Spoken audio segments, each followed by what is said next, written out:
Coucou, c'est Mimi, et ce n'est pas Fab, car aujourd'hui, une fois n'est pas coutume, je suis toute seule pour animer ce Boys Club.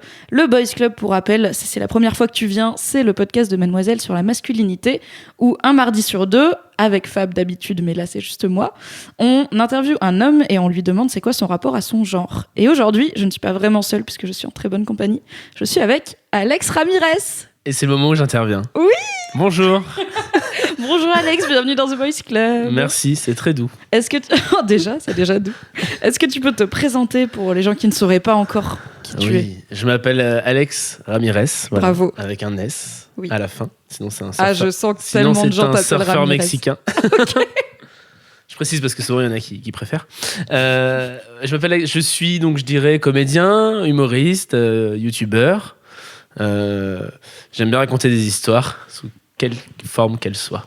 Yes, et voilà. On a pu te voir, si vous suivez Mademoiselle sur Facebook notamment, on partage régulièrement tes vidéos low cost. Merci. Où tu refais des films avec des bouts de ficelle et pas d'argent, et c'est très marrant. Surtout oui, c'est vrai, Disney, c'est la meilleure chose. Les vidéos low cost, ouais. Et on t'a vu aussi dans une de mes vidéos sur le consentement, on te voit à One Match Show. Souvent, j'ai fait quotidien à la rentrée, quelques mois aussi. C'est pas... Je roule ma bosse, comme on dit. Ouais. T'as des petits projets. Je mène ma petite barque. Là, je suis en train d'écrire pour une possible série. Nous verrons. Ok. Ouais, on verra. Petite excluse The Boys Club. Ouais. Petit scoop. Tu sais, maintenant que je l'ai dit, je suis obligé d'aller écrire après. Ouais, c'est la règle. Ça me met le game et c'est très bien. Sinon, tu te touches pendant 6 mois en disant « Je suis en train d'écrire. » Ouais, je suis sur une série. Je suis sur une série là. Ouais. Pilote, ouais. Qu'est-ce que tu fais à une soirée alors, Lacoste? Bah, je sais pas, c'est juste pour le dire. C'est pour l'inspiration. C'est pour l'inspi, ouais. Tu sais, t'es invité partout juste pour dire ça, n'importe quoi. Bien, courage pour ta série, j'ai hâte de la voir. Je prends. Moi aussi, j'ai hâte de la voir. Du coup, Alex, on est là pour causer masculinité. Ouais. Donc, je vais te poser la même question qu'à tous les invités. Ça veut dire quoi pour toi être un homme? C'est tellement compliqué que j'en ai fait un spectacle entier. Oui. Ouais, c'est vrai. Ah oui, j'ai oublié de dire, je suis humoriste, voilà. Humoriste, si, j'ai dit. Oui. Sur scène. Oui, j'ai fait un spectacle qui s'appelle Sensiblement Viril. Alors, ça parle plus de moi, mais parce que j'étais en train déjà de chercher moi où j'en étais. Ça veut dire quoi être un homme? Être un homme, ça veut dire s'assigner à une définition qui tend à fluctuer de nos jours de plus en plus. Voilà. C'est quoi les fluctuations que tu observes? Les fluctuations, ça veut dire que on pourrait tendre à te dire être un homme, c'est être avec, tu sais, toute une liste d'adjectifs qui maintenant correspondent plus à rien, quoi. Je te parle des clichés, en fait, c'est ça. En fait, je parle vraiment. Pour moi, être un homme, ça veut dire s'assigner au stéréotype de l'homme, mais je trouve ça un peu désuet. Donc le stéréotype de est-ce qu'on doit vraiment le rappeler? Je sais plus. Ça va être tout. Forcément, l'homme est courageux, l'homme n'a pas peur, l'homme ne pleure pas. Mais ça me fatigue un peu. Et c'est un peu faux. Est-ce qu'en 2019, on peut arrêter peut-être? Voilà. Donc c'est pour ça. Du coup, je suis être un homme, dire ouais, ça c'est un homme ou je sais plus. Je sais pas ce que ça veut dire et c'est tant mieux, je crois. Voilà. C'est-à-dire que je crois que je m'en sors un peu comme ça à ta première question. Mais c'est très bien. J'aime bien cette. Ouais. C'est le seul regret du fait que ce podcast n'ait pas de vidéo, c'est la tête des mecs qui ont jamais écouté. Quand ils ont la première question, ils font ah ouais. On y va. On va dire. C'est génial. Non, c'est qu'en plus, ou alors il y a le côté scientifique. Mais alors, est-ce qu'on est vraiment là pour parler scientifique? Est-ce qu'un homme, personne dotée de sexe masculin? Et encore, je crois que même pas. Bah non, en fait, parce que finalement il y a des hommes trans. Voilà. Mais il y en a qui parlent, il y en a pas mal qui commencent en disant j'imagine que c'est avoir un pénis, mais à part ça je sais pas trop. Ouais. Donc c'est aussi un truc qui vient souvent en tête, mais effectivement ça correspond pas à 100% des hommes, parce qu'il y a des hommes qui n'ont pas de pénis. Exactement. Donc c'est pas non plus exhaustif. En fait c'est une question, tu sais déjà qu'on pourra pas y répondre. J'adore. Très bien. J'aime bien, comme ça t'es déstabilisé là, tu sais pas ce qui va se passer. Ouais, pour voir sur quelle base on part. Ouais. Yes. Une bonne façon de savoir comment les gens se construisent, c'est de savoir comment ils étaient avant. Donc je voudrais savoir, t'étais quel genre de petit garçon? C'est marrant cette phrase, genre petit garçon. C'est marrant, quel genre de petit garçon. J'étais très imaginatif, très dans mon monde, très dans mes histoires déjà, et très j'écrivais des poèmes, je faisais des dessins, j'inventais des chansons, très dans l'artistique on va dire. Ouais. Et est-ce qu'au niveau de ta famille, c'était un truc qui était accepté ou pas? Ouais. Mais alors c'est marrant parce que autant dans ma famille c'était accepté, autant je me l'acceptais pas aux yeux de la société. Comment ça? C'est-à-dire que si on va aller dans les choses, par exemple écrire des poèmes qui peuvent être des choses on va dire plus sensibles, je dirais c'était quasi une fierté de ma mère parce qu'il y avait le grand frère, elle adorait nous mettre dans des cases, donc t'avais le grand il fait du sport, machin, il a des cicatrices parce qu'il tombe, parce qu'il est un peu con je pense, et le deuxième c'est plus sensible, il écrit des poèmes, mais limite à un moment j'allais me dire bon c'est bon j'ai grandi, j'ai 14 ans, j'écris plus de poèmes, arrête de nous mettre dans le côté lui il est sensible, il fera jamais de sport, mais moi j'avais envie de faire du sport presque, tu vois, juste pour montrer. Et moi quand aussi, j'étais je vais faire du foot. exactement, non jamais. Pas à ce point. Mais non, enfin, donc non, c'était très. Si on va par exemple, je voulais une Barbie quand j'allais, je sais pas, on était dans un magasin, je voulais une Barbie, je l'avais quoi. Enfin, c'était pas parce que c'était, c'était pas parce que c'était un, on va dire le Barbie, c'est un jouet genré, on va dire, pour les filles. Et en fait non, enfin ça passait crème dans ma famille. Mais moi, par exemple, quand j'allais, et cette anecdote vraiment souvent je la ressors parce qu'elle m'a marqué, quand j'allais à la ludothèque où tu pouvais louer des jouets. Eh bien, il y avait les Polly Pocket et je me disais, bon, ok, tu l'as pris cette semaine, pendant 3 semaines, tu le prends pas, parce que sinon ça va parler, ça va être chelou. J'avais 6 ans, quoi. T'avais déjà ce truc en tête de il y a quelque chose qui fait que je devrais pas trop vouloir jouer au Polly Pocket, quoi. Ouais, alors que ma mère était la première, tu veux, prends-le. Et ouais, je me rappelle vraiment de ce truc, de lorgnant sur cette maison de ouf qu'est la maison Polly Pocket, hein. Je vous rappelle quand même qu'il y avait des personnages, une sacrée ambiance, des décors comme si tu y étais. J'allais pas prendre voilà. Et en me disant, bon, prends un jeu qui fera moins, je sais pas, qui fera moins loucher les gens, alors que au sein de ma famille, ça passait crème, quoi. Donc c'était, déjà ce truc de, bon, on va... Mais j'ai toujours un peu fait ça, je pense. J'ai toujours un peu fait semblant pour pas me faire... fait semblant ou pour... dans certaines situations, tu vas forcer le côté masculin, comme ça tu sais que tu vas moins te faire embêter sur des trucs. Et j'ai joué un peu avec les codes, j'ai toujours un peu fait comme ça. Mais est-ce que tu penses que peut-être c'est un truc qui devenait de l'école? Parce que autant je comprends que plus tard dans la vie, on s'adapte, autant à 6 ans, quand on veut un jouet et qu'on te dit prends le jouet, généralement... La plupart des enfants vont dire ok, toutes les semaines les Polly Pocket, mon gars. Vraiment, plus personne ne jouera au Polly Pocket à part moi. Ouais, c'est vrai. Mais t'avais déjà, j'essaye de comprendre d'où ça pouvait devenir. Est-ce que peut-être à l'école, je sais pas, il y avait la socialisation avec les autres enfants qui faisait que... Mais je pense que c'est ça, et on se rend pas compte, mais t'as des fois des enfants même... Moi je fais par exemple la vidéo Holocauste de la Reine des Neiges, des amis montrent ça à leurs enfants, ils ont je sais pas, après les âges... faut qu'ils soient en âge de parler, donc on va dire 4-5 ans. Je vais pas t'aider là-dessus, je connais rien aux enfants, je suis là. Et ils vont dire mais c'est bizarre, c'est un garçon qui a une robe. Ils ont 4-5 ans, je pense pas. Et parce que ça y est, la société, le mauvais côté de la société a fait son taf, quoi. Donc a dit non, les robes c'est pour les filles, mais parce que c'est comme ça qu'on se construit, et après il faut déconstruire. Est-ce que du coup à l'école, dans la cour de récré, t'étais plutôt avec les filles, avec les garçons, plutôt dans ton coin? J'étais plutôt avec les filles.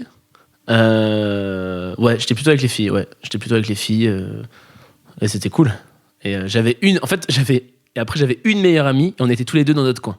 Ok. Voilà, c'était vraiment... un gang de filles et les deux chelous qui sont dans leur coin.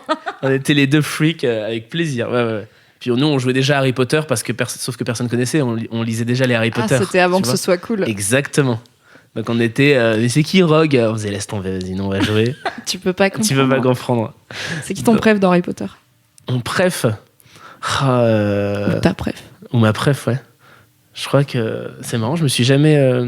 Moi, ce que j'aimais dans Harry Potter, c'était les monstres, donc c'est... ton monstre préf, ça passe aussi. Hein. Je crois qu'Aragog, j'aime bien, parce que ils l'ont fait parler. On s'attendait pas du tout, et que d'un coup... L'araignée géante parle. L'araignée géante parle, ouais. Ma préf... de toute façon, j'adore la Chambre des Secrets, ouais. Ok, ouais, donc vraiment les animaux fantastiques. Il y en a beaucoup, il y en a pas mal dans la Chambre des Secrets. Et le basilic, et les serpents géants, et les trucs, et les araignées.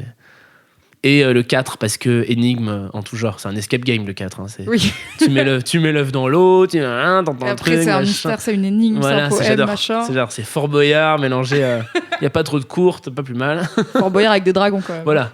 Mais c'est bien, ça fait sauter les cours, on s'en fout, Métamorphose, c'est pas le moment. Donc, ça, de ce que je me rappelle. Après, en personnage, je suis très peu fan comme ça d'un personnage en disant lui, je l'adore, ou elle, je l'adore. Non, c'est pas... C'est plus l'univers qui va te parler. Ouais, exactement. Ok. Est-ce que t'as une maison quand même? Est-ce que les auditeurs et auditrices peuvent savoir ta maison? Ma maison, je pense que je serais à Pouf Souffle. Tout en me disant ça reste les... En fait, je sais pas si Pouf Souffle c'est les cool, tu sais, genre tu sais que ceux qui vont faire des jeux Donjons et Dragons, ça serait quand même con de jouer à Donjons et Dragons dans Harry Potter, mais bon, ils peuvent toujours, voilà. Bah oui. Tu vois, si c'est les cools un peu comme ça, ou si c'est juste les geeks qui sentent très fort, tu vois. Non, je pense qu'ils sont cool. Tu vois, voilà, c'est ça. Je pense, et ne le faites pas chez vous car c'est illégal, je pense qu'à Pouf Souffle, ça fume des spliffs, tu vois. Ah ouais. Et ça mange bien. Les babs alors, les babos de Pouf Souffle. Un peu, ouais. Dans ma tête, ils ont un côté, tu vois, genre, la vie, c'est les plaisirs simples. Ouais, bah alors je pense que je serais un peu Pouf Souffle. Ou alors je serais, comme quand j'étais en cours, je serais dans une maison, je dirais, ah, je me sens pas à ma place. Tu vois ce que je veux dire? Et Coldar, c'est Pouf Souffle, un peu. Ouais, de ouf. Bon, bah, Pouf Souffle alors. Ok. Blaireau. Du coup, tu te sentais pas à ta place en cours? Non, mais avant d'aller dans un lycée qui faisait option art, j'ai vu des gens vraiment cool qui se déguisaient, même dans le lycée, qui déliraient et machin. J'étais dans un lycée un peu simple, où dès que t'avais des chaussettes de couleur, tu te faisais t'avais une remarque, quoi. Donc, Ah ouais. pareil, du coup, t'en prends pas parce que tu la joues fine, mais t'es toujours un peu dans le oula. Donc après, j'ai découvert un lycée avec des gens un peu fantasques qui avaient des chaussettes qui m'allaient beaucoup mieux. Dépareillées. Et dépareillées. Dingue. Tu vois, j'étais genre au lycée, je vois un homme avec des barrettes, j'étais mais c'est génial, j'en étais là, quoi. En même temps, je me souviens de Julien Doré à l'époque. La vois barrette a tellement fait parler, quoi. Hein, tu vois? Juste une barrette. Exactement. Mais il faut, donc c'est des petits combats. Merci Julien Doré. Merci pour ce que t'as fait pour la cause des hommes. Non, en vrai, je pense, écoute, on verra. Et toi, ta maison? Moi, je suis Serpentard, de ouf. Ah ouais? Ouais. Parce que les Serpentards, c'est ce genre de truc où ils ont la flemme de faire des trucs. Du coup, ils passent du temps à développer des moyens de pas faire les trucs ou de les faire plus vite parce qu'ils ont la flemme de les faire. Et du coup, je pense que je suis Serpentard parce que vraiment, j'expédie beaucoup de tâches très vite et relativement correctement. Ça va, tu vois, genre, je suis pas là à branler l'intégralité de ma vie. Mais je vais quand même essayer de trouver des astuces pour faire que ce que j'ai envie de faire et vraiment pas faire ce que j'ai pas envie de faire. Si tu peux dire à un serpent, vas-y. Ouais, si tu peux imagine, t'as un serpent, tu peux lui dire passe l'aspirateur. Bah, t'as gagné.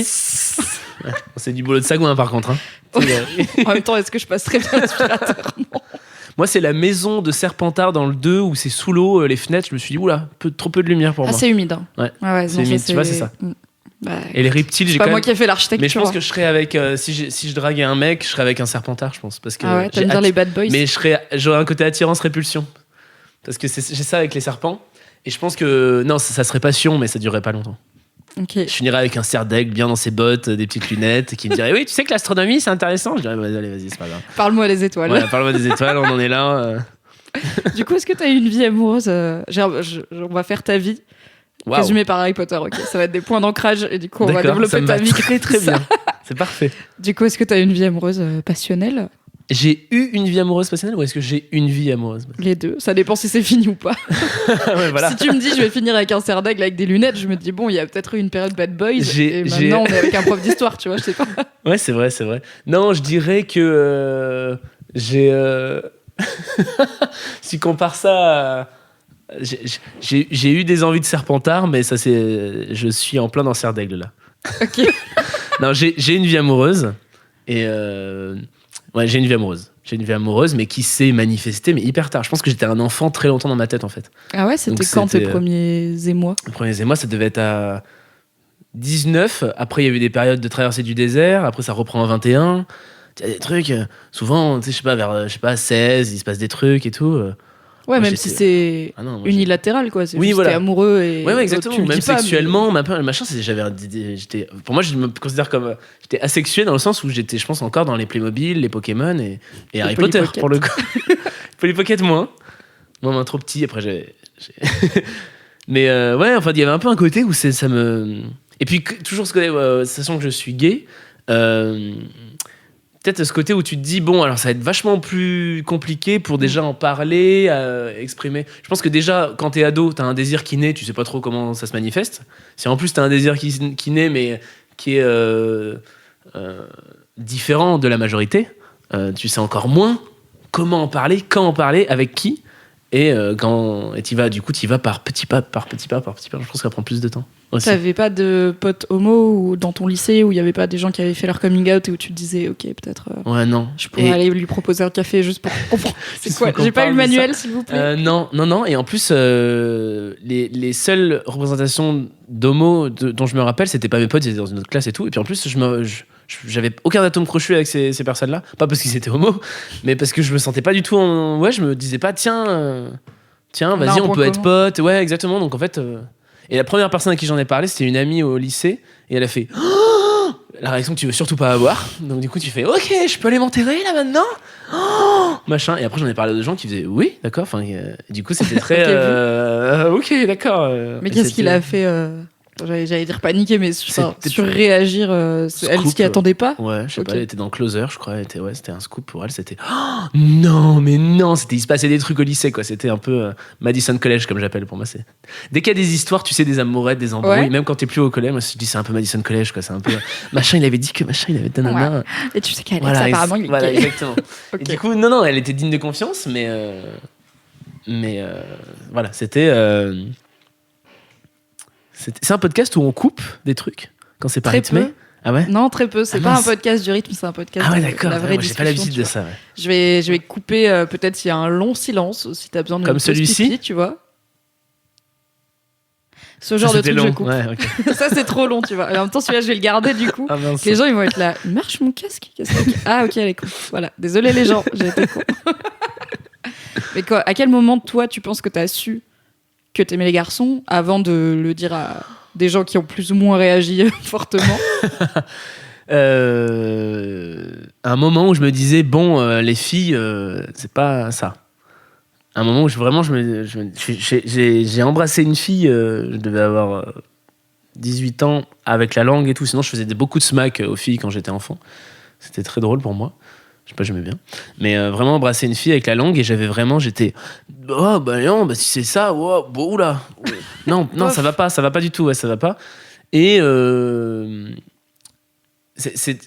j'avais pas de désir, c'était pas je voyais un garçon, je me disais ou tu vois ou quand t'es au lycée, je sais pas, dans des vestiaires, j'en ai parlé à des potes gays qui étaient tu as un œil qui traîne ou tout ça. J'étais pas du tout là-dedans. En fait, pour moi, c'était vraiment c'est arrivé très tard en fait. Et je pense que c'est en le disant que je me suis dit ok, ça doit être ça. Partons là-dessus. Allez, on va dire je suis gay, partons là-dessus. Dans le doute, partons là-dessus. Tu commences par dire je suis bi, ça c'est très drôle. T'as eu cette période-là. Adrien Arnoux qui dit que son frère a dit je suis bi et il a fait c'est bien, t'as fait la moitié. Et j'adore cette vanne, d'ailleurs on lui restitue. Adrien Arnoux, humoriste. Ouais, du coup tu commences comme ça et tu commences par le dire à tes amis et puis tu vois, mais des fois tu le dis avant même d'avoir fait quelque chose. Alors, finalement avec un garçon, c'était vraiment bon, on est là-dessus. Déjà je pense que l'étiquette là-dessus m'a presque aidé en me disant ok, maintenant je sais un peu où j'en suis, on va dire c'est ça, on part là-dessus et on voit est-ce que ça correspond, ok, et tout en sachant que voilà, tu grandis, le désir grandit et peu à peu et j'ai l'impression quand même la sexualité grandit et s'assume, plus aussi t'en parles aussi et plus tu fais des choses qui correspondent à ça en fait. Oui, un parce peu dans les au faits, début t'es dans l'idée mais t'as pas testé quoi. Ouais, voilà, c'était un peu ça. Toi quand t'embrasses une fille tu te dis probablement pas. Ouais. Sinon, ça va être nul longtemps. Ouais, c'est ça. Donc, non. Sinon, ça avait beaucoup de salive quand même. J'étais sur un truc, ça avait quand même beaucoup de salive. C'est pas un truc auquel tu penses normalement quand t'embrasses. Ou alors quelqu'un qui bave abondamment. Ou un premier baiser vraiment foireux. Quoi. Ou un crapaud, mais dans ce cas-là, c'est autre chose. Faut arrêter les Disney du coup. Voilà. Et quand est-ce que tu l'as dit à ta famille? Alors, je l'ai dit à ma mère quand je devais avoir. En fait, je me suis dit, j'attends d'avoir un mec pour dire je suis avec quelqu'un et il s'appelle nanana, nom de garçon. Comme ça, voilà, voilà, mais comme ça c'est fait. Et puis c'est plus logique puisque j'avais pas envie de dire dans l'absolu, je suis gay, mais j'ai personne, mais enfin, pour le coup ça concernait, enfin pour moi ça les regardait pas. Je vivais à Lyon, je devais avoir 20 ans et 21, ouais un truc comme ça, ouais, 20 ans. Et j'ai dit à ma mère et elle m'a dit, eh ben moi qui voulais une famille normale. Et là j'ai fait j'ai eu l'impression de me prendre un couteau dans le cœur. En plus c'était avant de partir, elle m'avait raccompagné à Lyon. Je vis mes parents vivent à une quarantaine de minutes de Lyon. Et du coup, j'ai fait d'accord. Et on en a pas reparlé pendant 3 ans. Après, il s'avère que j'étais plus avec ce gars, donc j'avais plus d'occasion de dire je suis avec un tel, machin. J'enchaînais 2-3 histoires, mais jamais de relation longue, donc c'était un peu compliqué. Puis j'aimais pas parce que ça faisait passer aussi pour le côté, tu sais, le cliché que les parents peuvent s'imaginer, en tout cas que les gens, pas forcément les parents, mais ignorants. Si t'es gay, t'es forcément volage, tu collectionnes les mecs, tout ça, alors qu'en plus j'en avais pas plus que ça. J'avais pas envie de dire bon bah aujourd'hui c'est un tel, enfin je sais pas, j'avais pas envie de le tenir au courant de ma vie sexuelle, en plus je le voyais assez peu. Et après j'en ai reparlé quand j'ai eu un autre copain. Et là on en a reparlé et je lui ai même dit d'ailleurs c'était chaud ce que tu m'as dit il y a 3 ans quand même. Je voulais lui dire, elle a ri, elle était un peu gênée bien sûr et on a parlé. Et après je pense que quelques mois après j'en ai parlé à mon père et après quelques mois après toute la famille. Ok, donc en fait, il y a eu 3 ans où ta mère était la seule personne au courant, c'est ça? Ouais. Et elle l'a pas... Sachant qu'avec mon père, ils se disent tout, j'étais un peu... Et je pense qu'en fait, c'était un peu. On va voir si c'est une passade. Tu vois, c'était un peu. Pour moi, lui, on avait parlé forcément. Et en même temps, c'était très. Tu sais, c'est la période, voilà, t'es à la fac, et en même temps, tu te vois moins. C'est un peu ask don't tell, quoi. Tu demandes juste, tu vas bien. Fallait prendre nos distances, je pense. Et je sais pas, peut-être qu'elle lui en a parlé. À mon avis, non. Peut-être qu'elle a tâté le terrain, tu sais, ce qu'on appelle. T'en parles un peu. Oh, regarde à la télé. Non, oui, non, voilà. Je sais pas. Tu mets un film où il se trouve qu'il y a un personnage. Tu mets un film porno gay. Tu fais alors. Est-ce que. Le mardi soir, le mardi, comme ça, avec la ratatouille. Voilà, bon, juste après la météo. Enfin, tu fais ta vie. Après, il faudra lui demander. Eh bien, elle est là. On la reçoit. Isabelle. Bonjour Isabelle. On peut faire du roleplay, non. Désolée, ta mère n'est pas là. Elle n'était pas disponible. C'est pas grave. Tellement occupée. Et ton père, il a réagi comment ? Mon père, il m'a dit. T'as pas parlé de ton père pour l'instant, dans tout cet échange. En fait, ma mère, elle est très importante. Ma mère, même dans mon spectacle, ma mère, c'est elle qui, qu'on appelle porte la culotte, qui tient pour moi le couple, qui tient la famille. C'est très matriarcal. Donc il y a un côté où mon père, j'adore parce qu'il est c'est un peu un personnage. Il me fait un peu penser à Hagrid, tu sais. C'est un petit personnage plus petit, mais c'est un petit personnage rond et très fantaisiste. Qui est dans ses histoires. Je pense que ça vient de ça, le côté que je fasse du théâtre, tout ça, mais lui, c'est très interne. Et du coup, ma mère, il y a un peu la dose de réalité qui lui rappelle des fois qu'il y a des horaires, qu'il faut faire des choses, sinon il serait dans son jardin toute sa vie, mon père, je pense. Okay. Et donc, du coup, j'avais pas hyper peur, je pense. Mon père, souvent, on dit les pères vont être moins tolérants, enfin, dans les clichés. Moi, mon père, je lui ai juste dit, je pars en vacances avec notre garçon. Et il m'a dit, ah ok, c'est cool. Je lui ai fait, mais c'est pas mon pote. Enfin, je lui ai fait, tu sais qui c'est pas mon pote. Je lui ai fait, non, c'est un peu plus en fait. Il a fait, ok. Et là, il a dit, et c'est une phrase souvent que je dis quand on me demande comment s'est passé mon coming out. Je reçois des messages Instagram, tout ça sur les réseaux sociaux. Et il m'a dit, oh, il n'y a pas de lézard. Et là, je lui ai dit, écoute, en fait, je te demande pas ta bénédiction, ta malédiction. Je te tiens au courant de ce qui se passe dans ma vie parce que t'es une personne qui est importante pour moi. Et là, pour le coup, je me suis dit, c'est quand même vachement classe de dire ça. Dans le sens où, en fait, c'est ça, en fait, c'est souvent on dit, est-ce que les gens vont le prendre mal ou prendre bien ? En fait, ils ont pas à le prendre. Enfin, ils ont juste à le. C'est un fait. Ou à le recevoir, comme on dit, mais enfin, oui. Oui, c'est un fait, voilà, exactement. C'est comme si tu disais, j'ai 2 bras. Bah voilà. Bravo. En fait, voilà. Il n'y a pas de lézard, tu sais. Il n'y a pas de lézard. Il n'y a pas de lézard, non, mais. Tu vois, la nature, toujours. Je te tiens au courant. C'est vraiment une phrase de daron de il n'y a pas de lézard. Il n'y a pas de lézard. C'était vraiment, je te tiens au courant. Ouais, c'est ça. Et souvent, je pense que c'est la démarche qu'il faut faire. Et c'est ce que je conseille aux gens qui n'ont pas encore fait leur coming out, s'ils veulent le faire. C'est je vous tiens au courant et je vous attends pas. Après, bien sûr, ça faut être déjà très sûr de soi. Et je peux comprendre que c'est compliqué. Je vous tiens au courant. C'est pas bien ou pas bien. C'est comme ça. Ça changera pas. Que vous disiez, je suis pas d'accord. Ah bah très bien. Bon bah j'arrête alors. Pardon, je voulais dire, j'adore les femmes. Je me suis trompé de mot. Oui, c'est exactement ce que je ressens pour les femmes et leur salive. Et leur litre de salive. T'as jamais rien retenté avec une femme, du coup ? Non. Comme t'as dit que t'avais une période où tu disais peut-être t'es bisexuel. Non, c'était dans les faits, c'était vraiment pour pas me fermer de porte, c'était vraiment pour. Il y avait un côté aussi très dans la séduction, je crois que j'aimais bien, comme j'aimais bien plaire, savoir que je pouvais plaire à une fille, ça me plaisait aussi. Vraiment égocentrisme exacerbé, mais sans aller plus loin. Donc je pense que j'ai dû faire galérer des fois certaines filles en étant juste un peu distant, mais en disant pas non, en disant pas oui, j'espère pas, mais en étant un peu flou sur le sujet. Ah, ça se trouve, il va y avoir des auditrices, elles avaient grave un crush sur toi en seconde et tout, et elles seront là, putain, il était gay depuis le début. Je pense pas parce que j'étais assez dégueulasse en seconde quand même. T'étais comment ? Homme ou femme ? En seconde, j'avais les cheveux frisés, mais je mettais du gel quand même dedans, donc on était vite sur de la femme cuche quand même. Pas mal de boutons, donc crumble au niveau du visage. Et alors, j'avais vu cette mode à Lyon, mais alors, j'ai vu une personne dans la grande ville. Je mettais un débardeur sur mon t-shirt. Alors, imagine un débardeur marron. Ça n'a jamais été une mode. Jamais. Débardeur marron sur t-shirt orange. Voilà. Et alors là, j'avais mon caleçon qui dépassait assorti à mes chaussures, évidemment. Soit jaune, soit rouge, donc beaucoup de couleurs. Non, j'étais assez... homme ou femme, je pense que j'attirais personne. Peut-être la personne qui avait son débardeur sur son t-shirt, peut-être, aurait eu un coup de cœur immédiat. De qui, la personne ? La fameuse personne qui t'a donné l'idée de mettre un débardeur sur son t-shirt. Peut-être. Vous étiez 2. Ouais. Et vous auriez dû vous trouver. J'avais vu un vendeur à Lyon, et tu sais, t'arrives à la grande ville, tout le monde est magnifique, t'as l'impression. Oui. Et puis t'as l'impression que le vendeur... Enfin, t'as l'impression... Tu sais, vendeur, ça fait partie des métiers où, comme barman, qui ont une espèce de prestige, mais très éphémère. Il y a un côté, pour moi, vendeur, t'es là, tac, tac, tu gères les fringues et tout, et puis en fait... Bah oui, sauf que le lendemain, C'est tu un peu gères les chiant, freins. quoi. Il y a un côté, voilà, il y a un côté peut-être rébarbatif. J'ai rien contre les gens qui nous écoutent et qui sont vendeurs, hein, mais finalement, pour moi, il y a un côté, ouais, je trouve ça hyper classe. Sauf que quand t'es vendeur, t'es pas créateur de mode, mais j'avais pas encore compris ça. Ah, c'est pas lui Donc Ok. le vendeur à H&M, le chef du rayon H&M, c'est pas lui qui lance les tendances. Ou alors il les lance très très loin. Bah, il les lance aux gens qui le voient une fois et qui se disent Ouais. je vais m'habiller Ouais, comme je vais toi. m'habiller comme lui. Mais pas avec les mêmes couleurs, parce que lui, je pense que c'était plus classe parce qu'il avait le corps pour et les couleurs. Est-ce que t'avais des complexes quand t'étais. Enfin, j'allais dire quand t'étais ado, mais en vrai, à n'importe quel moment, ça marche aussi, malheureusement. Alors non.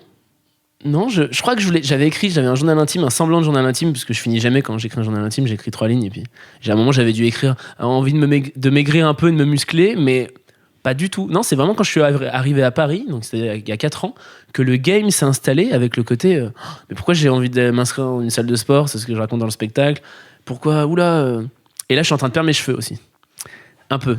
Si. Donc du coup là, je suis en train de me dire, sachant que tous les hommes de ma famille sont chauves, Ah je suis en train de me dire, ça te pend au nez, et je suis pas hyper ok avec l'idée. Peut-être que je l'accepterai dans quelques mois. Bah, Voilà. c'est le grand discours de Fab qui du coup n'est pas là, mais je le remplace parce que lui, oui. il a eu sa calvitie tôt. Ben voilà. Je pense qu'il a commencé à perdre ses cheveux à 18 ans et son père était chauve. Et du coup, en fait, son père en a beaucoup souffert et beaucoup complexé. Et Fab, il s'est dit, bon, bah, le plus simple, c'est de l'accepter tout de suite, quoi, de pas galérer pendant des années à. Déjà, À tirer la Oui, mèche, c'est de derrière, ouais. de boucher les Cache-misère. trous. Et puis à me sentir pas bien dans ma peau. Et du coup, il a assez tôt Ok. tout rasé, quoi. Mais c'est vrai que tu vois des photos de Fab à 20 ans, il a beaucoup moins de cheveux que toi. Je D'accord. t'embrasse, Fabrice. Ça te va très bien la calvitie. Bah oui. Mais du coup, c'est. Moi, je le vois avec, du coup, on papote, je te raconte un peu ma vie. Bah oui. Je le vois avec mon copain qui est persuadé d'être en train de perdre ses cheveux aussi. Et bon, moi, je le vois pas trop, mais je le crois. Et en fait, je vois à quel point ça l'inquiète et je me dis, mais ouais, mais c'est horrible, quoi, parce que pour le coup, ça, c'est un truc où t'as aucune prise dessus. Non. Le poids, tu peux en. C'est comme la taille, quoi. Oui. Tu peux pas être plus grand Voilà, ou plus exactement. petit, tu vois, c'est ta Il y a un côté- Et puis c'est l'âge, c'est synonyme de plein de choses. C'est comme les cheveux blancs, le temps passe, tout ça. Moi, je me dis, si un jour j'ai envie de faire un peu de cinéma, ça serait quand même con que je devienne chauve pile à ce moment-là. Enfin, tu vois, Bah, j'ai eu des regarde années. Bruce Willis. Bah oui, ça tombe bien. Je veux la même carrière que lui. Piège de cristal. Petit En Marcel, France, ouais. tu vois. En France, ça serait piège de plâtre. Piège de crépi, Piège de crépi. Low cost, voilà. Ça serait une version low cost. quand tu veux. Il y a des terroristes dans le faux plafond. Ça, c'est pour moi, vous inquiétez pas. C'est ta voix, Bruce Willis. Oui, c'est ma voix grave. Est-ce que tu penses que ce rapport au corps qui a changé quand t'es arrivé à Paris, tu penses que ça vient de quoi? Ça vient de. En fait, c'est comment dire, c'est pas les tenants, les abolisants, les ficelles sur comment bien vivre à Paris sont pas du tout les mêmes que dans d'autres villes en fait. Donc souvent à Paris, on va vachement plus s'intéresser à ce qu'on va manger. J'ai l'impression à côté parce que en fait, tout est plus compliqué en fait avec le monde, le bruit, le fait qu'on soit beaucoup. L'argent, ouais, c'est un peu plus cher aussi. Je sais pas si t'as parlé de ça. Donc du coup il y a un peu un côté on va s'intéresser, on pense revenir aux vraies valeurs mais c'est pas forcément les vraies et on va se prendre la tête sur des choses vachement plus personnelles et puis en plus ça c'est la mouvance aussi de toute façon, pas que à Paris où ça va être soyez bien, faut être bien tout le temps, faut être bien, c'est la meilleure version de toi-même. Voilà, la happycratie quoi, c'est tout le monde soit bien machin. Ouais mais machin m'a mal parlé. Non, c'est toi qui l'as mal pris en fait, c'est faut que tu sois bien, c'est bien recevoir les infos, machin et bien manger. Et le corps et tout ça. Et puis t'arrives à Paris, il y a quand même beaucoup d'hommes très beaux aussi à Paris quand même. Je pense que ça met un game. Et des fois t'es genre ouais mais un petit regard j'aimerais bien aussi. Donc après tu te dis enfin voilà tu pars dans des en fait c'est des ressorts ouais qu'il faut juste en avoir le conscience mais c'est des fois des ressorts qui méritent pas trop qu'on s'attarde dessus mais en tout cas ça m'est un peu tombé dessus ouais il y avait un peu un côté j'allais pas au sport avant quoi. Et maintenant j'y vais. Et... Tu pousses à la salle? Je pousse à la salle. Ouais, je pousse à la salle. Là, je me mesure les centimètres de pec, tout ça.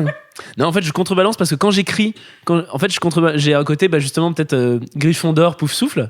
Gryffondor, imaginons, c'est les capitaines de chef de baseball, tu sais. Oui. Pour moi, c'est un peu ça. Hey. Donc il va y avoir un peu ce côté-là, mais dès que j'écris des blagues ou que j'écris que je suis un peu plus nerd, geek, qui est peut-être ma vraie nature, et je vais plus du tout aller à la salle, ça va plus du tout m'intéresser parce que je me nourris dans les vannes ou les histoires et tout ça. Et je trouve ça vraiment superficiel le fait d'aller à la salle en me disant ok j'ai rien lu, j'ai rien appris, J'ai juste sué. Ouais, je le dis tout le temps, ça. Faut pas oublier que pendant que tu fais tes biceps, il y en a qui trouvent des vaccins et qui lisent des livres. Faut jamais l'oublier, ça. Toi, t'es genre, ouais, j'ai des pecs.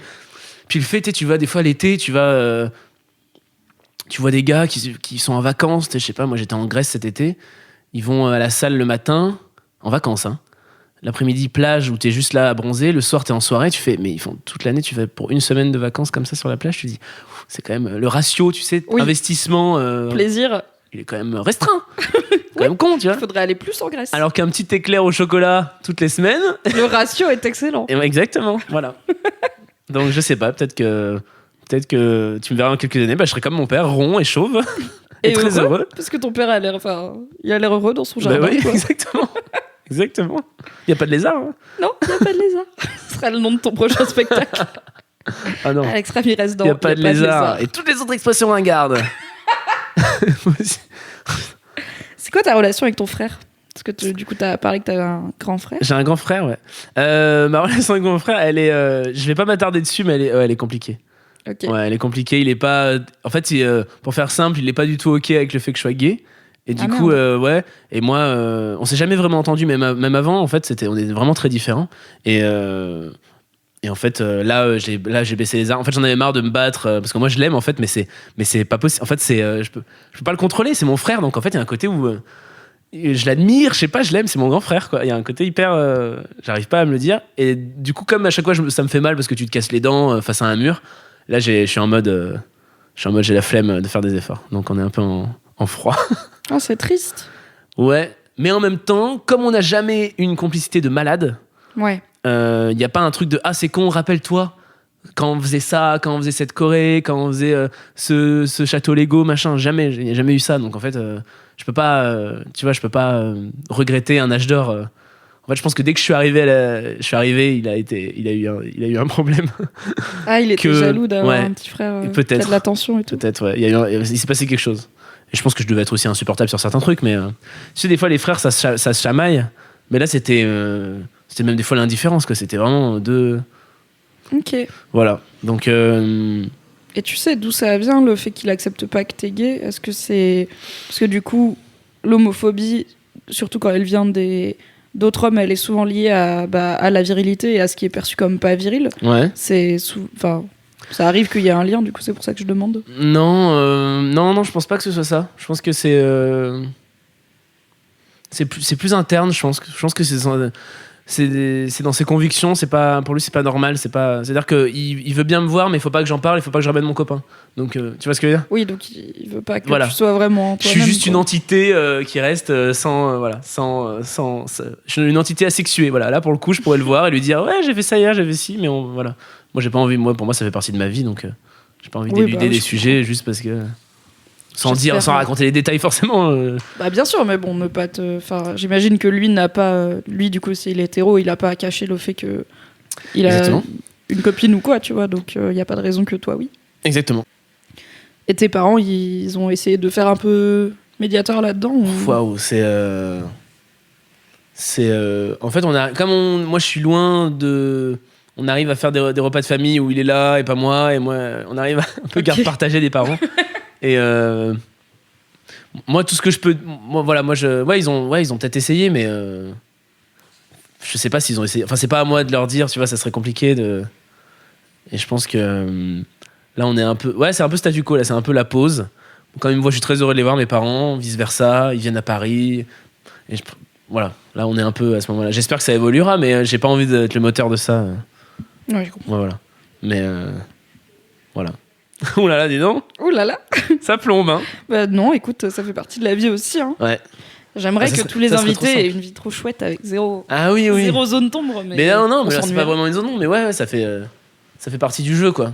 Et puis même, ça m'a presque. Je me suis vu comment ce que j'ai pu ressentir juste parce que mon frère était pas tolérant, alors que le reste de ma famille l'est.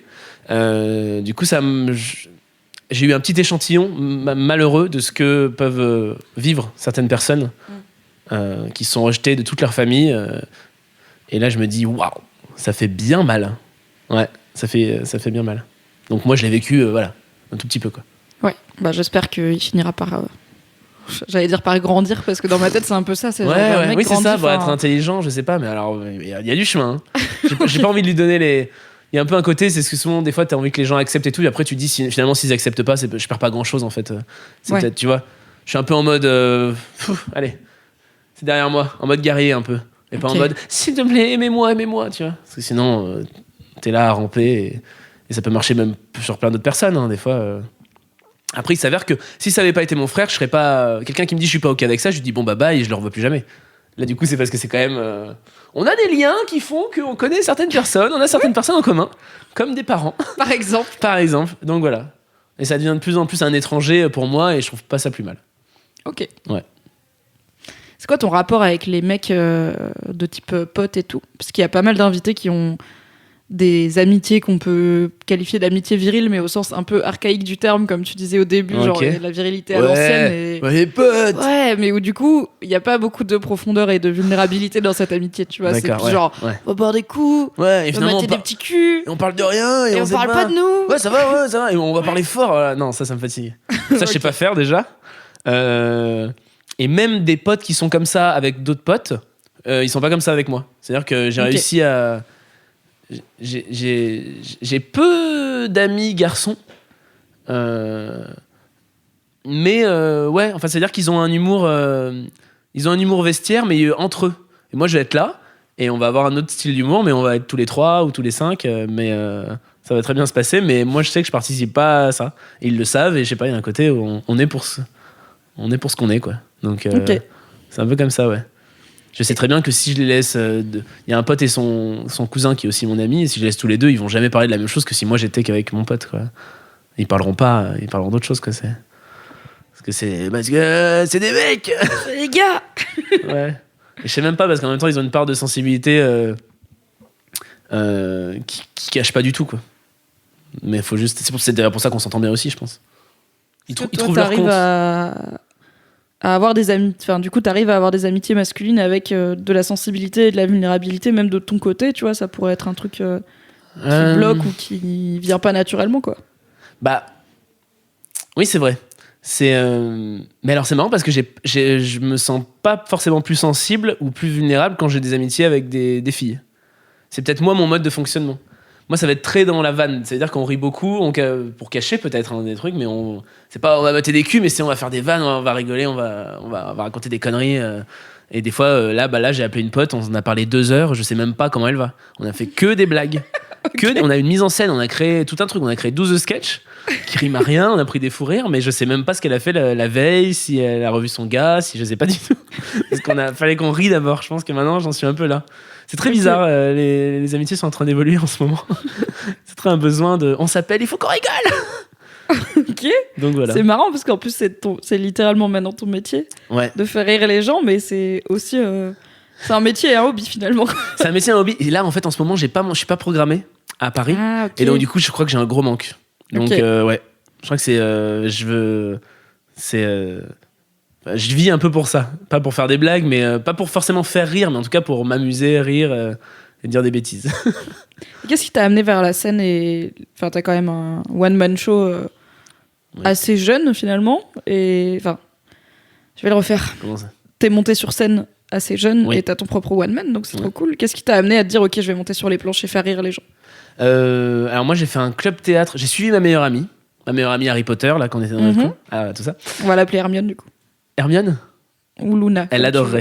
veux. Ok, bah Hermione. Elle Salut, Hermione. l'adorerait. Bah, d'ailleurs quand on jouait j'étais Ron et elle était Hermione. Ok. Personne faisait Harry parce qu'il nous énervait. Ce qui est trop chiant. Même parce qu'il sait pas trop ce qu'il fait. Il est casse-couille. Je suis bien d'accord avec ça. T'as vu, je vais pas être méchant envers Harry comme si c'était une vraie personne. Mais parce que Non, moi mais je connais le s'il showbiz, j'ai pas envie de dire écoute, du mal. Voilà, tu t'as quand même une balafre, tu t'as pas eu la vie facile. Voilà, Il fait de son mieux. Il fait de son mieux, voilà. Donc ouais, non, donc du coup avec Hermione, j'adore. Avec Hermione, Hermione faisait du théâtre. Elle me dit je viens, comme ça on se verra encore plus. J'y suis allé, elle a changé de club théâtre, j'y suis resté quand même parce qu'elle avait changé. Et du coup j'ai découvert le théâtre à 9 ans et j'ai adoré. On écrivait nous-mêmes nos sketchs, donc en fait je pouvais écrire ce que je voulais. raconter ce que je voulais, que ce soit la plus petite bêtise. J'avais entendu, je sais pas, une chanson, je voulais la mettre dans le sketch, on mettait. Enfin voilà, on faisait ce qu'on voulait en fait. Il y avait des spectacles de fin d'année. Donc du coup, spectacle de fin d'année, tu joues ce que t'as fait devant des gens qui te connaissent pas. Et là, tu te rends compte que c'est magique, que tu fais rire les gens viennent te féliciter. Moi, je me rappelle vraiment d'un vieux monsieur qui m'avait dit. Parce qu'à l'époque, c'était synonyme de succès, mais tu passeras à la télé. Et j'étais genre, ah ouais, si, mais il me connaît pas, il me dit ça, mais c'est magique. Ok. Ça m'a donné une confiance de ouf, quoi. Et du coup, je me suis dit, si ça peut être un métier, je continue. Et là, après, je te résume à peu près 10 ans, mais. Et après, quand je suis arrivé sur Lyon, j'ai pris des cours d'impro, des cours de café-théâtre, et après, j'ai rencontré un type avec qui on a coécrit le premier spectacle, quoi. Donc, celui-ci-là, celui que je joue actuellement, Sensiblement Viril, c'est mon 3e officiel. C'est mon vrai bébé, parce que c'est lui que j'ai écrit totalement. Mais c'est mon 3e. Et ce qui m'a fait monter sur scène, c'est qu'il y avait je pouvais faire ce que je voulais. Et pour le coup, je me sentais vraiment accepté dans mes délires. C'était un club théâtre très étrange parce que c'était club collège. Donc t'avais des 6e jusqu'au 3e, en fait. Moi, j'étais en 6e, mais j'avais des mecs, pour le coup, hétéros, plutôt masculins. Après, en 3e, t'es ce que t'es. Hein, mais qui kiffaient ma folie, ma fantaisie, ma sensibilité. Parce qu'ils en avaient une aussi, en fait. Et c'était génial, en fait, de se dire, c'est pas une question de sexualité ou c'est pas une question de féminité ou masculinité. En fait, c'est une question de caractère. Et je m'entendais pas avec des mecs parce qu'en fait, c'était des gros beaufs. Oui. Et qu'en fait, voilà, on va pouvoir rire ensemble et quand t'es ami avec des types de 3... Ça se fait jamais dans un lycée. Ou dans un collège, je veux dire. T'es pas ami avec des gens de 3 ans de plus que toi. C'est un monde. C'est le goal ultime social. Il y a 12 vies, t'es pas ami avec des 3e. Et là, ce groupe, j'ai envie de dire, tous les âges étaient effacés, les frontières, on se tenait la main et on chantait We Are the World. Et alors, qu'est-ce qui fait que tu t'es dit, je vais écrire un spectacle entier sur la virilité, ma virilité, la virilité actuelle et moderne? En fait, c'est marrant que tu dises la virilité moderne. En fait, moi, je me suis vraiment dit, je vais partir de moi. Et je suis un peu dans une situation inextricable, dans le sens où je suis vraiment dans un entre-deux. Je me reconnais pas, c'est-à-dire que je vais dire que je suis gay. J'avais envie d'en parler, j'avais envie de parler de mon homosexualité, tout en essayant d'être un peu sous-marin j'avais envie d'en parler à la communauté hétéro, même presque plus qu'à la communauté homo, tout en disant, c'est pas ce que vous imaginez, en fait, voilà. Et en partant de ça, je me reconnaissais pas vraiment dans des clichés ou dans des stéréotypes qu'on peut voir, qui sont de l'homme très très viril ou de l'homme très très féminin ou du cliché de l'homosexuel très très efféminé. Je me reconnaissais pas dans ces représentations-là, et j'avais l'impression qu'il y avait pas, même en humour, même une personnalité dans sa vraie vie. Alors peut-être que je me trompe, et j'espère, dans lequel je pouvais me dire, ok, un truc un peu queer, mais presque banal. C'est ça qui m'intéressait, presque pas. Presque. Au début, c'était ça mon postulat de départ. C'était expliquer une banalité affligeante qui m'affligeait et je trouvais ça drôle, en fait, parce que bien sûr. Et après, l'axe de se dire qu'en fait on est dans un entre-deux, je trouvais ça marrant, en fait, tout simplement parce que c'est quand même un spectacle drôle. Mm-hmm. Et l'axe de se dire on peut être qui on veut dans toutes ces contradictions, parce qu'on est dans une époque où maintenant on peut piocher des codes par-ci par-là, et ça me fait penser, tu vois, moi quand je vois des mecs hétéros ou des filles hétéros qui regardent RuPaul Drag Race, je trouve ça génial. Moi je regarde pas parce que j'aime pas la télé-réalité de base, mais je trouve ça génial que ça soit dans le paysage commun de la télé-réalité. Voilà, en fait, c'est ça. Et c'est des choses comme ça où en fait on peut piocher un peu de partout et pour se créer sa propre identité, sa propre identité de genre. Voilà. C'est ça que je trouvais ça intéressant. C'est une réponse très très longue, hein. Mais c'est très bien. Tu peux continuer. Et c'est ainsi que... Non, et du coup, en fait, il y a eu plusieurs choses. Il y a eu le postulat de l'homosexualité, et après, tout en me disant, si je reprenais du recul sur tous mes sketchs, il y avait cette espèce de soit jalousie envers les mecs plus musclés, toujours par rapport aux hommes, en fait, cette espèce de... Moi, je me situe où par rapport aux hommes, à la masculinité Et en fait, je me suis tué un peu partout et nulle part. Enfin, c'est ça. Il n'y a pas vraiment de réponse. À la fin, il y a une espèce de réconciliation entre les deux clichés dans le spectacle.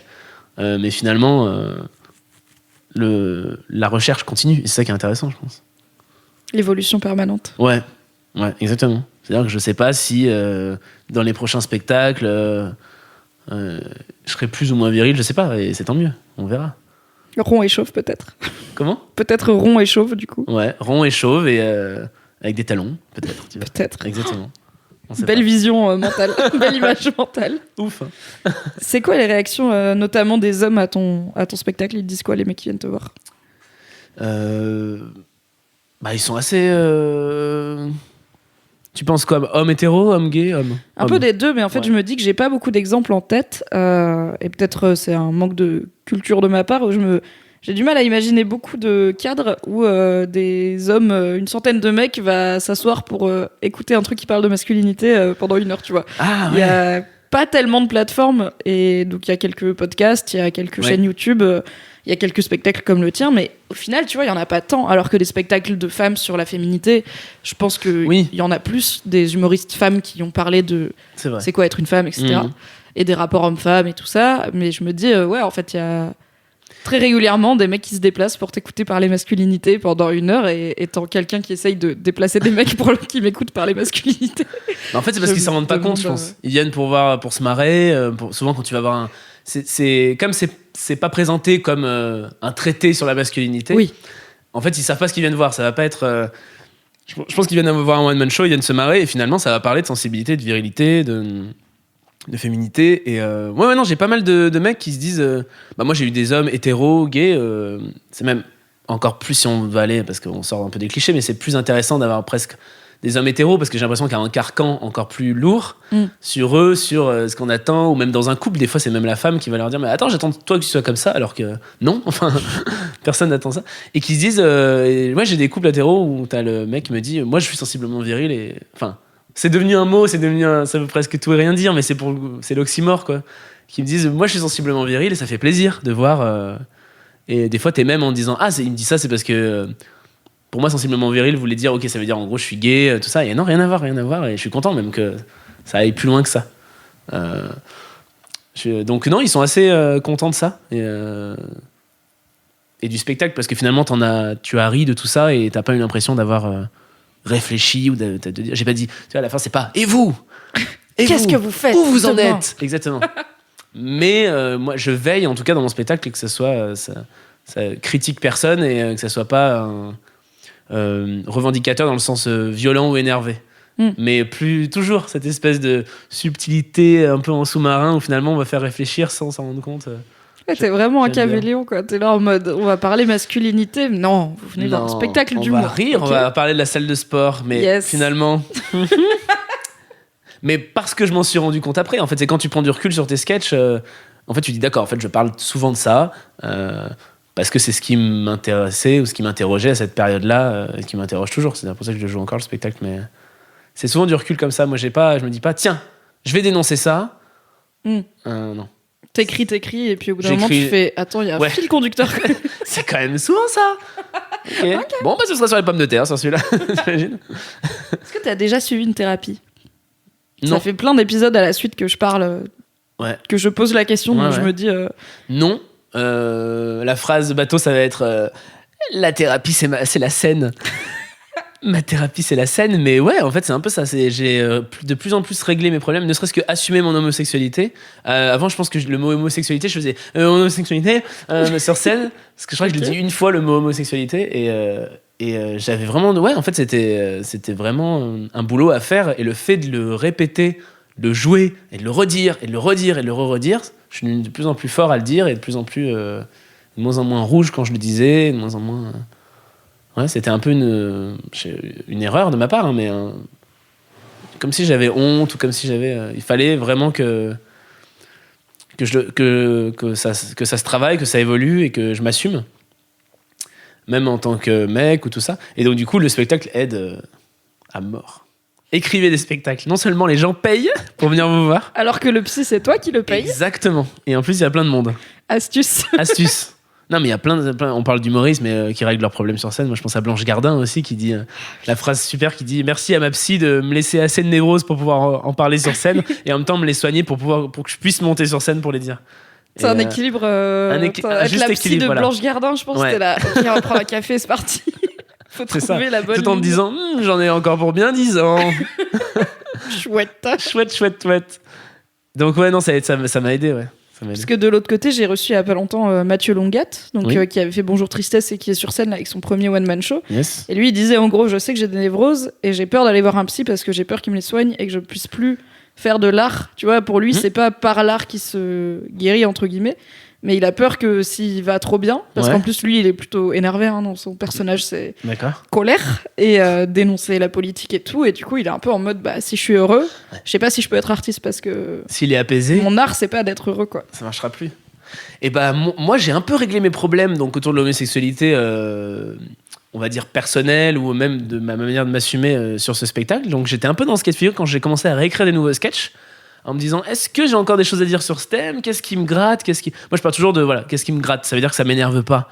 C'est ce qui gratte, ce qui agace. Parce que c'est des petits cliquets sur lesquels tu peux appuyer et qui vont faire rire tout en restant très peu engagé. C'est pas mon humour, voilà, et très peu énervé. Je suis pas quelqu'un de très énervé. Non, t'es là, t'es souriant et tout, Ouais, t'as non. les yeux Et qui c'est brillent, t'as peut-être pas l'air énervé. C'est peut-être une erreur, mais en tout cas, je suis.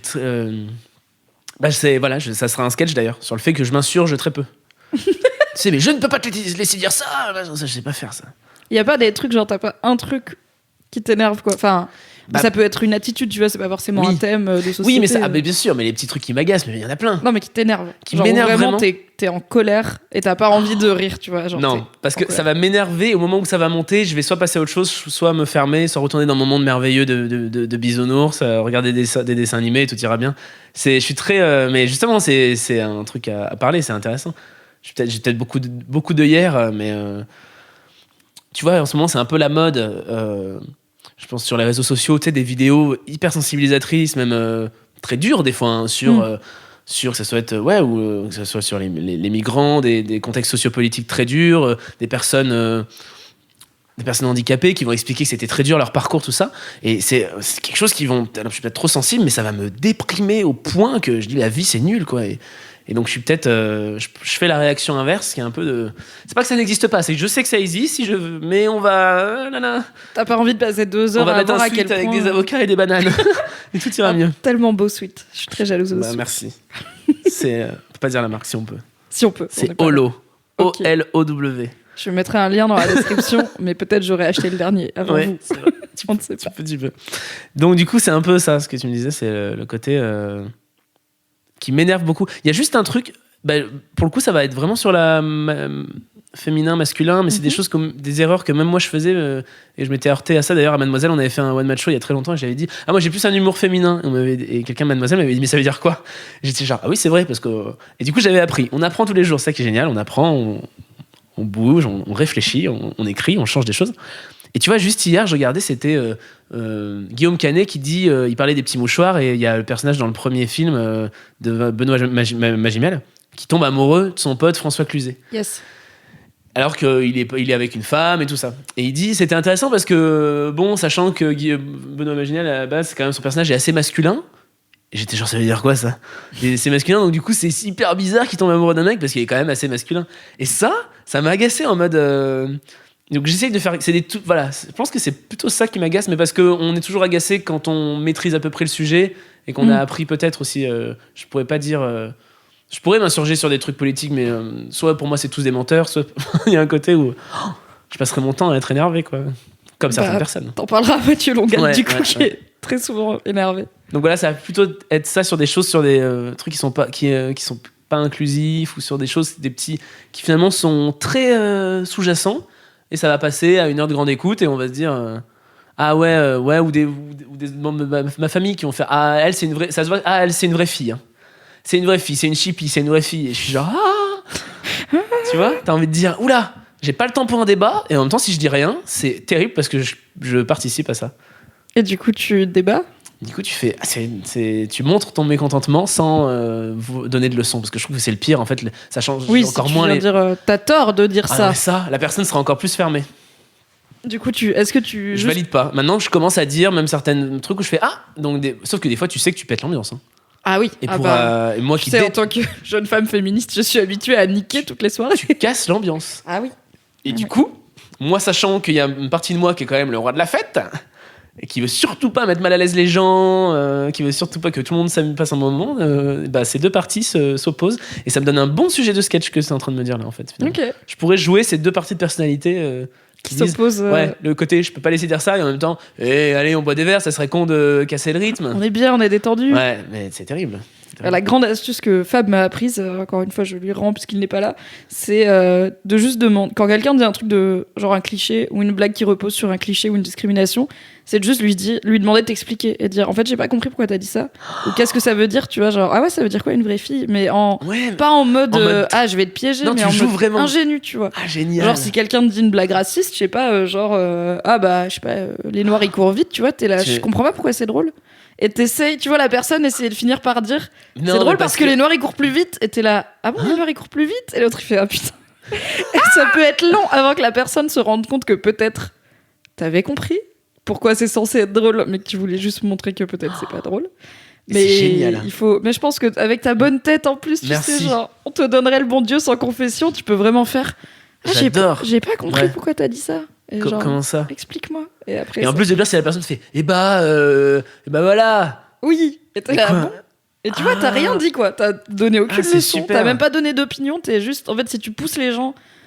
Et en même temps, c'est même pas méchant parce que des fois, les gens n'y ont juste jamais réfléchi. Exactement. Mais comme toi, quand t'as dit que t'avais un humour assez féminin, et voilà, t'as dit ça veut dire quoi, t'étais là. On peut tous apprendre. Exactement. Astuce. Ah oui, non, mais c'est vraiment ça. Bah d'ailleurs, une personne, mademoiselle, qui m'a dit ça veut dire elle m'a pas agressé, elle m'a juste dit ça veut dire quoi. Enfin, ça. Et tu dis non, mais plus fin, plus. Bon, bah voilà, elle m'a dit que t'as un humour plus fin, plus subtil, mais pas forcément. L'attribue pas forcément aux hommes ou aux femmes, et tu fais ah ouais. Hein, c'est malin. Ah, c'est malin. Donc oui, partir du principe, c'est vrai que quand il y a des combats comme ça où. C'est ce que j'essaye de faire, et c'est malheureusement ce qui se passe pas sur les réseaux, c'est que souvent les personnes ont raison. Et tout le monde est bête, et on apprend la vie aux gens. Parce qu'ils ont tort. Parce que nous, on est les meilleurs, on a la vérité. Ouh là là. Et en fait, et ça, je trouve que c'est. Ouais, exactement. Et c'est chaud parce que c'est la pire des façons d'apprendre quelque chose. Enfin, ça se transmettra pas. Ça se transmettra pas. Je vais le faire avec toutes les lettres. Consonne. Ça s'écrit comment? Transmettra. 3 lettres. Yes. C'est l'heure de la grande question. Est-ce que t'es prêt? Oui. Comment va ta bite? Comment va ma bite? Alors, physiquement très bien. Bravo. Mais moralement, on est sur. Alors c'est parti. Oui. Non, là pour le coup, j'en parle pas sur scène de ma bite, c'est vrai. Petit exclu pour vous, les abonnés. Non, c'est qu'on est sur une croisée des chemins. Bah ouais, parce qu'en fait, il y a un côté où t'as des fantasmes, tu commences à en réaliser certains, et donc tu sais pas si, en fait, les fantasmes, c'est mieux de les réaliser ou pas les réaliser, tu vois. Parce que c'est pas aussi bien que ouais, dans ta tête. parce que des fois c'est bien, des fois ça l'est pas. Des fois c'est bien parce que c'est très rare. Si tu rends le fantasme quotidien, bah, j'ai l'impression que ça... Voilà. Et donc du coup, il y a un peu un côté où ma bite, des fois, est un peu lassée, quoi. Voilà. Comment va ma bite? Elle est bien, mais elle est un peu... Je veux des nouveaux trucs. Et en même temps, non, j'aime bien comme d'hab. Ah ouais, mais qu'est-ce que tu veux? Eh ben, débrouille-toi. Voilà. Ça dépend. Elle a une voix très bizarre. Elle est très peu comme ça. Ma bite s'insurge, pour le coup. Elle a des opinions. Ouais. Ok. Non, oui. Et auquel tu t'y attends pas, mais pourtant c'est tout ce que t'aimes d'habitude. Ouais, mais non. Voilà. Donc, okay. Donc on est... Si on sort de la métaphore, ok, pour en parler clairement. C'est rare de parler, genre, clairement juste de la vie avec un pénis. Donc, est-ce qu'on est sur un bail où parfois tu bandes pas quand t'es censé bander? Parce que c'est un peu comme ça que je lis le côté, genre, bah t'aimes bien d'habitude, bah pas aujourd'hui. Non, genre... non, j'ai toujours bandé parce que physiquement elle va, c'est ce que je te dis. Ok. Mais, en fait, il y a la bande de base, le bandage, la bandaison. L'érection de base. C'est ça le mot. Il y a l'érection de base consensuelle, tranquille, machin. Et il y a l'érection où, tu vas voir l'éjaculation magique. Et tu fais ah, waouh, là, waouh. Et comme maintenant, je fais du sexe depuis maintenant, ça va faire bien peut-être pas 10 ans, ouais, si, bien 10 ans. Il y a un côté où, en fait, on en apprend un peu tous les jours. C'est comme les relations aussi. Enfin, c'est un peu un côté comme ça. Enfin, les relations sexuelles ou pas sexuelles, il y a plein de choses qui changent. Peut-être que je vais avoir 30 ans, je sais pas.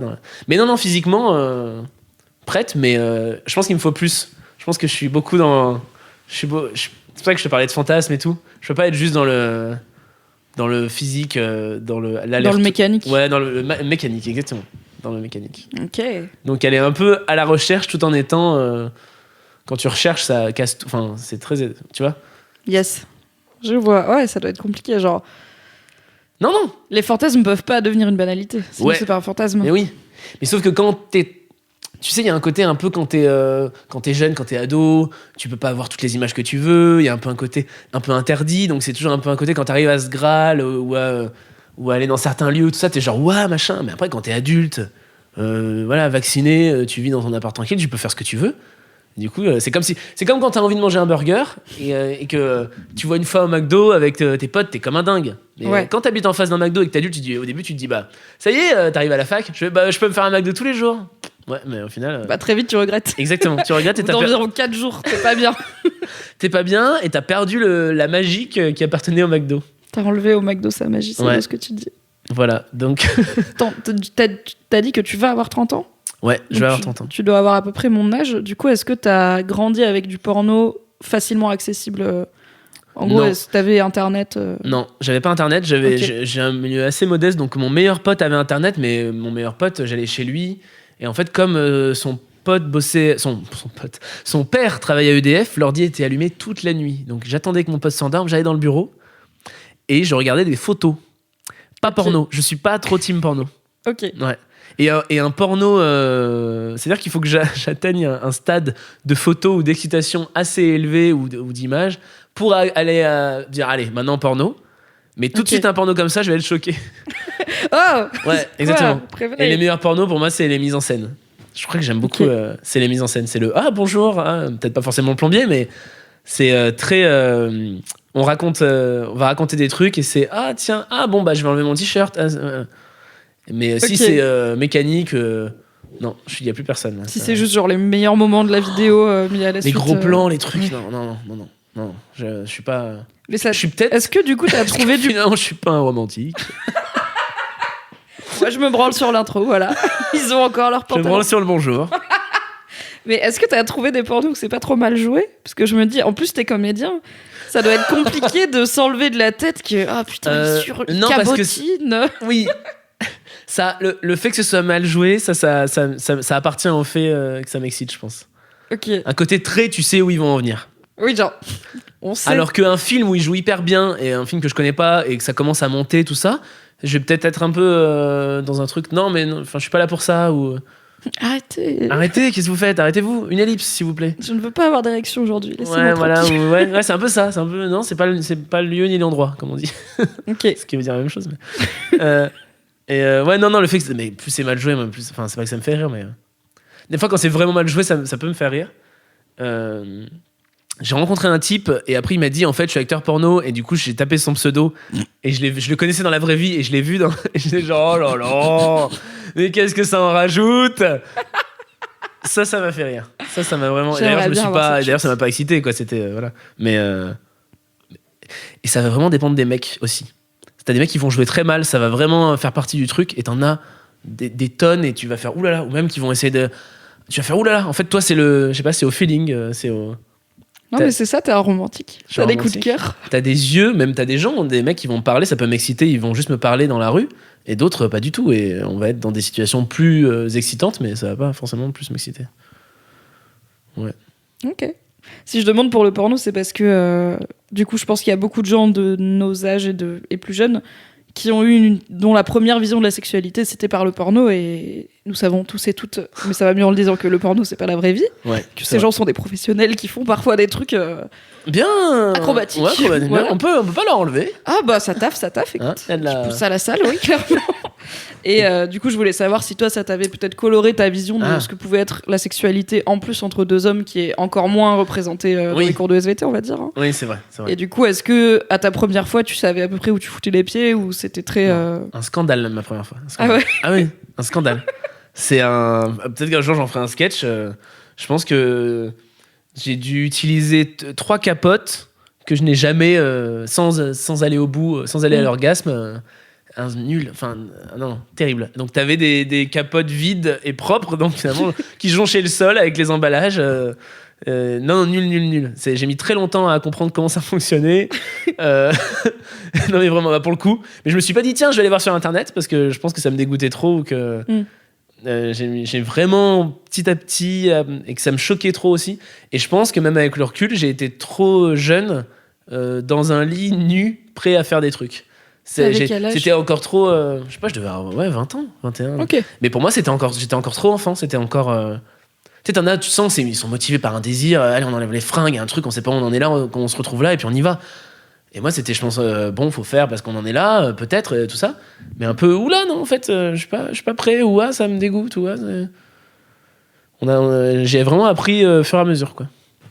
Et ça t'a pris combien de temps, du coup, avant d'être à un niveau où tu te considères à l'aise Je pense que j'ai pas fini, parce que ça dépend des gens, ça dépend des situations, ça dépend. Tu vois, même avec mon copain, à des moments, c'est pas. Enfin, tu sais, moi, je suis beaucoup dans la tête parce que j'ai pensé à des trucs, tout ça. À des moments, ça va être nul et à des moments, ça va être ouf, quoi. Mais sur un acte qui peut être le même, quoi. Exactement. C'est juste le mood Exactement. qui va changer. Ah ouais. Le mood, le lieu, le savoir que je. Ouais, et puis. Ouais, enfin, la lune. Moi, je suis très cyclique. Le fait que tu te sentes bien, bah pour le coup que tu sois allé à la salle ou pas, que machin, que enfin c'est nul, hein, des trucs à la con comme ça, ça peut vraiment. Et à des moments la magie opère, et des moments non, quoi. Et puis des moments où la magie opère pas et tu te fouettes, c'est nul et tout, et des moments où la magie opère pas et tu t'en fiches, et c'est ce qui fait que c'est bien. Je pense qu'il faut. Enfin. Oui, ça parle beaucoup dans ma tête. Ouais. Il y a beaucoup de... Ça turbine. Ça turbine, et c'est que ça ramène là-dedans, hein. Dans la tête, je parle de la tête. Oui. Sinon... Garde, restez avec nous. Donc, ouais, il n'y a pas eu un côté hyper frontal, et même encore... tu vois, j'ai fait l'émission Crac Crac avec Monsieur Poulpe, et on présentait, c'était le téléachat, on présentait des produits, des sex toys, et quelqu'un est venu les utiliser. Et moi, j'avais dit, je ne regarderai pas ce qui se passe, pas parce que c'est dégoûtant, parce que c'est, ouais, pour moi, c'est à 1h, en plein après-midi, c'est pas le moment, c'est pas le lieu. Je suis pas dans le mood, quoi. Ouais, exactement. En fait, il y a un côté où... Je vais le dire, j'ai jamais regardé Crac Crac de ma vie.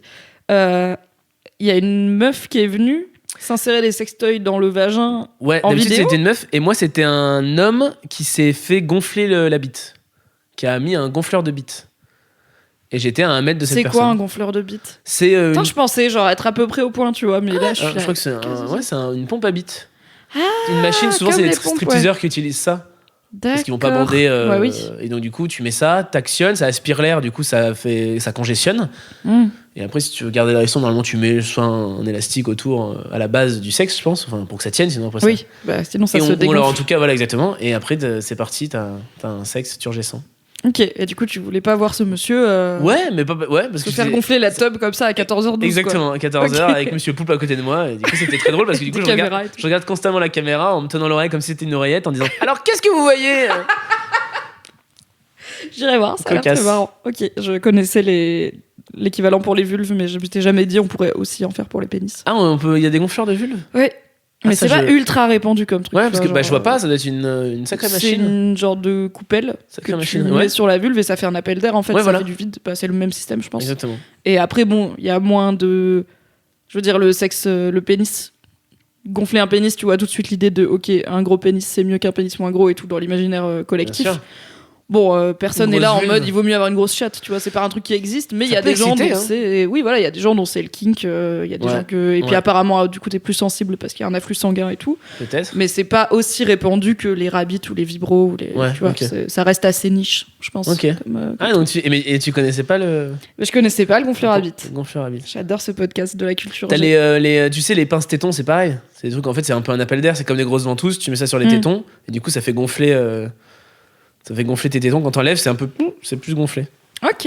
Enfin, c'est plus pointu.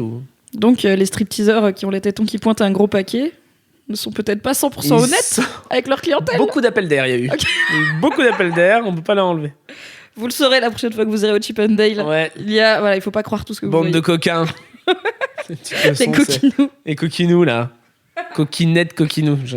Coquinounette, tout le monde. Coquinounette, oui. Voilà. C'est non-genré pour moi, coquinou, tu sais. C'est vrai, très c'est mixte. Bon, on a bien causé. Ouais. Je pense que je vais te poser ma dernière question, sauf si il y a un sujet dont tu voulais parler et qu'on n'a pas abordé, peut-être. Alors écoute, non. Non, on a parlé flamme cuche, on a parlé appel d'air. Striptease, ouais. Striptease, non, c'était. Non, c'était juste le. Ouais, moi, il y a le mot cisgenre que j'apprends. Je suis dans l'apprentissage de ça. Ok. Tu vois, vraiment, pour pouvoir l'utiliser, pour pouvoir le comprendre, oui. Enfin, je sais pas. Mais vraiment, j'ai envie de le faire rentrer dans mon vocabulaire, en fait, parce que pour moi, ça a vraiment ouvert un champ des possibles et je me disais, ah, c'est bien. Donc, redis-moi un peu ce que c'est. Alors, cisgenre, ça veut dire que tu corresponds au genre qu'on t'a attribué à la naissance. Voilà. En gros, c'est l'inverse de transgenre.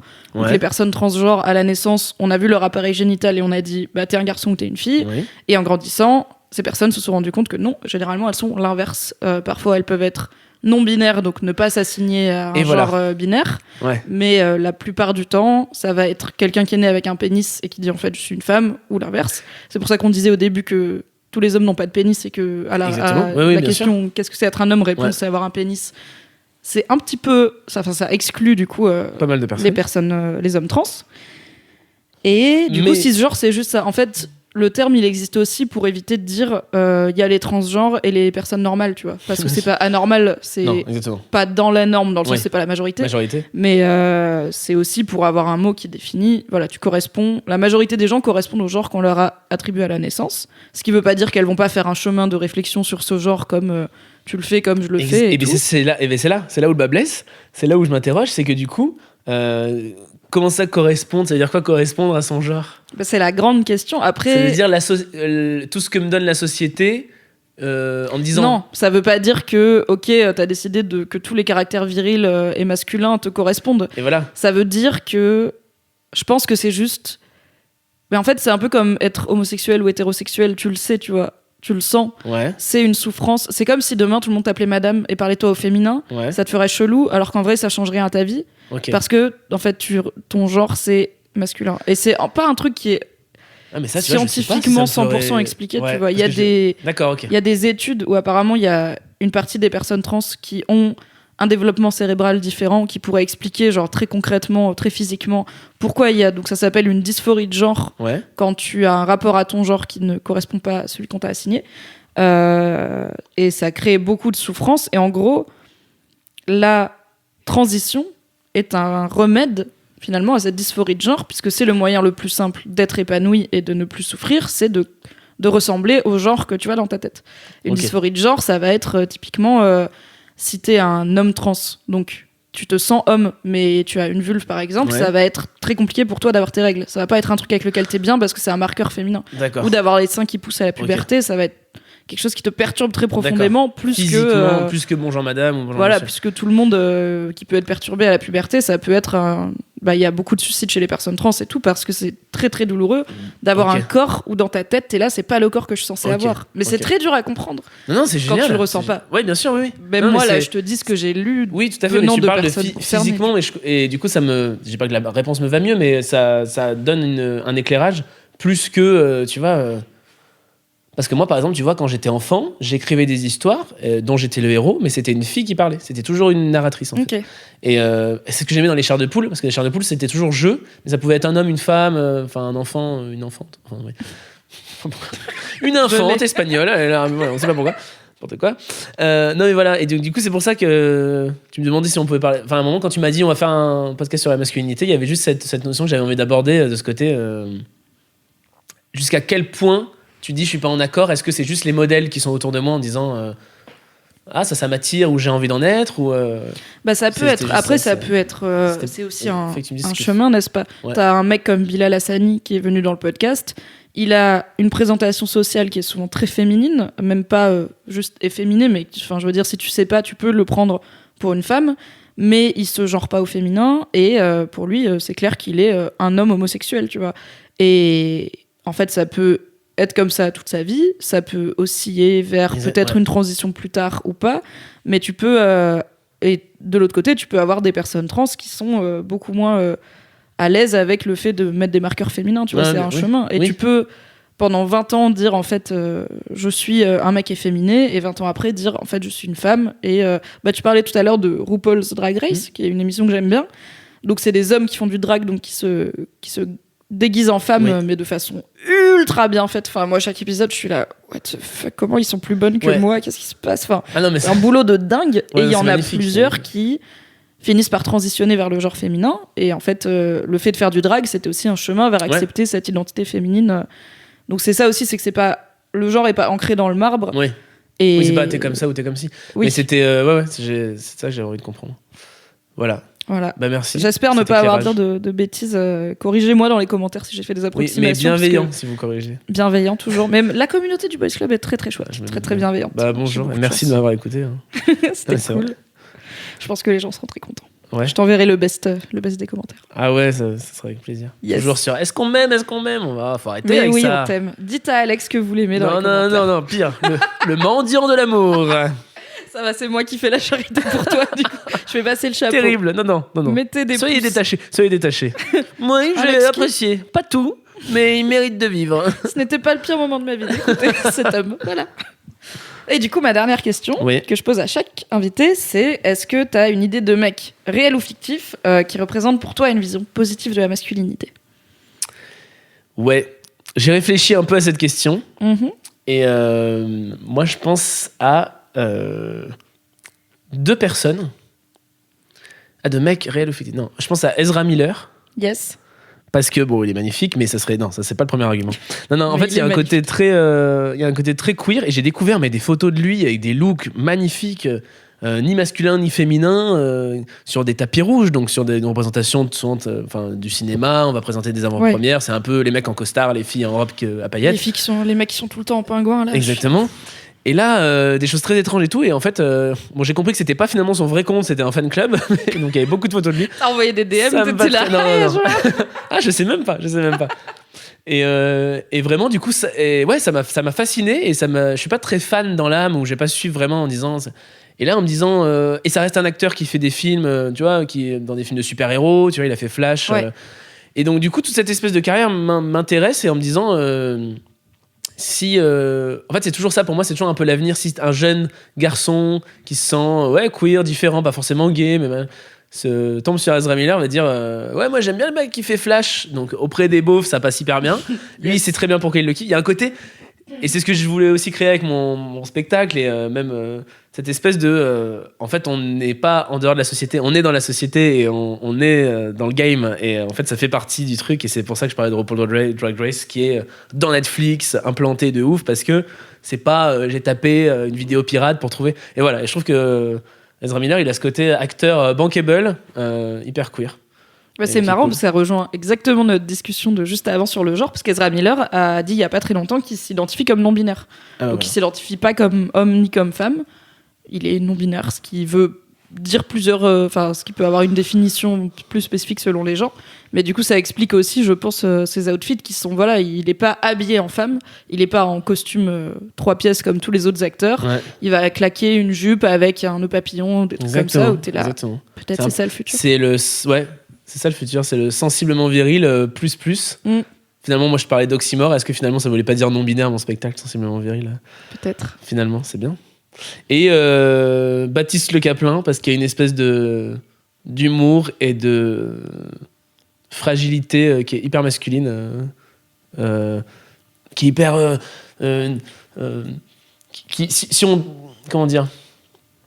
Si on doit aller dans les stéréotypes, l'humour fait par des hommes va être très posé, ancré, des énergies très, très directrices. Et l'humour fait par des femmes, mais ça ne veut pas dire que c'est... c'est pas parce que c'est des femmes. Voilà, exactement. Tu vois, Noël Robin, un humour, on va dire, dans les clichés, très masculin, dans le sens où c'est... je te parle de... Donc, c'est pas forcément les bons mots, masculin, féminin, vous m'excuserez. Et fait par des femmes, ça va être plus enlevé, plus, pas forcément hystérique, mais une voix plus aiguë, plus un côté, un énervement un peu volubile. Et je trouve que ça, Baptiste Le Caplin a son énergie de jeu qui est comme ça. Et du coup, il y a un côté hyper frais de sa part, et il va te parler de sa femme, de ses filles, tout ça. Et moi, il y a un moment, sa mère, il mettait des robes devant sa mère qui fumait des clopes, et il imite sa mère, et puis sa mère, elle fait la bleue, ça t'allait mieux, tu vois. Finalement, elle a juste un commentaire, mais la rouge, voilà. Et finalement, ce truc-là, et le fait qu'il soit hétérosexuel, je trouve que donne encore un autre éclairage. et participent au changement de la société du style. Moi, je pense toujours à ces gens un peu ignorants, qui savent pas trop, qui sont dans leur carcan, qui viennent voir un spectacle. Bon, on l'a vu, elle fait jamais Comedy Club, on va voir le beauf hétéro un peu ignorant, et qui se dit ah ouais, un mec, ça peut être ça aussi. Et voilà. Oui, ça reste un mec hétéro qui a une femme et des filles, quoi. Exactement. En fait, c'est ça. C'est chacun peut être qui on veut, mais je trouve qu'il y a un peu un côté où il fait encore plus la démarche que moi j'ai envie de faire parce que sa sexualité est cisgenre. Enfin non, hétéro, pardon. Yes. Pardon. C'est ça, hétéro. Mais aussi cisgenre, mais c'est Oui, voilà, plutôt c'est pas sa sexualité, voilà. Voilà, parce qu'il y a un côté très... Ouais, c'est ça. Ok, bon bah cool, je pense que personne n'a cité ces deux. Ezra Miller, j'ai un doute, je me demande si quelqu'un l'a pas mentionné, mais je confonds peut-être avec un article qu'on a eu sur Mademoiselle sur ses looks et comment il rafraîchit du coup tu m'étonnes. le boulot d'acteur et la représentation, donc ça c'était cool. Donc peut-être je confonds, mais je suis sûre que Baptiste Le Caplin, personne l'a On t'a dit qui d'autre? Oh, il y a eu pas mal de trucs, il y a eu des personnages de fiction, des mecs de Dragon Ball Z par exemple, des trucs comme ça. Ah ouais? Il y a eu pas mal de... Il y a eu David Bowie. Ouais. Je crois que c'était Bilal Hassani qui a dit David Bowie d'ailleurs. Yves Saint-Laurent. Là récemment, il y a eu Zidane 2 fois. Il y a Roman Frécinet et Mathieu Longat qui ont dit Zidane parce que je pense qu'il y a l'amour du foot et en fait c'était vraiment un modèle masculin en grandissant pour eux, tu vois, en fait, t'es fan de foot. Ouais. Zidane, c'est le joueur de foot français de cette époque. Et il a une présence très, voilà, il est efficace, il est taiseux, il est respectueux et tout ça, jusqu'au coup de boule. Et du coup, après, on parle du coup de boule, on est là, mais du coup, le coup de boule, ouais, mais c'est aussi un homme, tu vois. Il a aussi ses émotions et tout. Enfin, Zidane, c'est un des rares qui est revenu 2 fois. C'est marrant. T'as Barack Obama, Justin Trudeau, The Rock, Dwayne Johnson, The Rock, qui est quand même un gars qui pourrait être un énorme beauf viriliste et qui en fait est une crème et très dans une forme de positif et de parler de ses émotions et tout, donc c'est un peu le meilleur des deux mondes. Il pousse à la salle de ouf mais en même temps il va faire des trucs où il va pas avoir peur de pleurer ou de faire des messages d'amour à sa femme, tu vois, donc il est cool. Très bien, ouais. Et on a eu Fabrice Florent une fois ou deux aussi car il a fait réfléchir pas mal de mecs. Fabrice Florent, moi j'ai eu... Pour moi, dans le bon sens du terme, Fabrice Florent est une énigme, dans le bon sens du terme. Pour moi, Fabrice Florent, c'est Harry Potter et la coupe de feu. On y retourne, il y a une énigme. Je sais pas s'il faut le mettre dans l'eau pour qu'il chante. Je sais pas, mais... Non, mais ça me fascine dans le bon sens. C'est un côté où j'ai envie de... Je le trouve très secret, et en même temps, j'ai envie de savoir son parcours, et en même temps... Ouais, je le trouve très discret sur des trucs. C'est un peu... T'écouteras son Boys Club, peut-être que ça lèvera le voile sur le mystère. Peut-être, ouais, exactement. Ouais. Mais je vois ce que tu veux dire. Je pense que j'aime bien parler de lui. D'habitude, il est là, du coup, on va disserter sur lui. Je pense que le parcours de Fab ne suffit pas à expliquer pourquoi Fab est Fab. Tu vois, c'est genre, qu'est-ce qui fait que tu devrais pas être qui tu es, en fait, avec ton parcours et ton background et l'âge que t'as et la société dans laquelle t'as grandi et tout. Qu'est-ce qui fait qu'il y a même pas 30 ans, tu t'es dit, ok, je vais donner la parole aux jeunes femmes et de plus en plus les laisser parler aussi, parce qu'il a fini par confier le magazine à des jeunes femmes et tout. Qu'est-ce qui fait que tu t'es dit, en fait, les jeunes femmes, c'est trop intéressant, et pas d'une façon chelou, genre comme ça, je vais les pécho, tu vois, il était déjà marié. C'est intéressant, les jeunes femmes. J'aime bien. C'est juste genre, waouh, elles ont tellement de trucs dans leur vie qui est vachement plus intéressant que ce que moi j'ai dans la mienne de vie de mec et tout. Qu'est-ce qui... C'est je vrai. sais pas. Bah parce qu'il a eu raison. Ah, il a eu raison, mais je ne sais pas où était le déclic, mais il est fort. Merci Alex. Qu'est-ce qu'on est corporate. Ah oui. J'espère qu'il écoutera cet épisode. Je lui dirai, non, tu devrais écouter Alex, c'était vachement bien. C'était le quart d'heure pommade. Oui. Merci Alex, c'était trop bien. Du coup, tu joues. Alors, j'ai vu sur ton site jusqu'en 2020. On peut voir Sensiblement Viril un peu partout. Voilà. Un peu partout. On reprend à Paris à partir du 24 septembre. Ok. Donc, dans le reste de la France, je vous mettrai le lien dans la description pour aller voir Alex Ramirez. Franchement, c'est dur de trouver une raison, une excuse pour pas aller te voir, tellement t'es dans 1 milliard de villes différentes, donc il est forcément près de chez vous, quelque part, à un moment. Peut-être derrière vous, retournez-vous. Mais non, c'est qu'un podcast. Mais qu'il est fort. Bravo, excellent mouvement de micro pour t'éloigner. Et vous pouvez bien sûr retrouver ces vidéos low cost sur internet. Je vous mettrai aussi le lien dans la description. Merci Alex. Merci Mimi. C'était trop bien. Merci mademoiselle. Bisous. À dans 15 jours pour un nouvel épisode. Bye.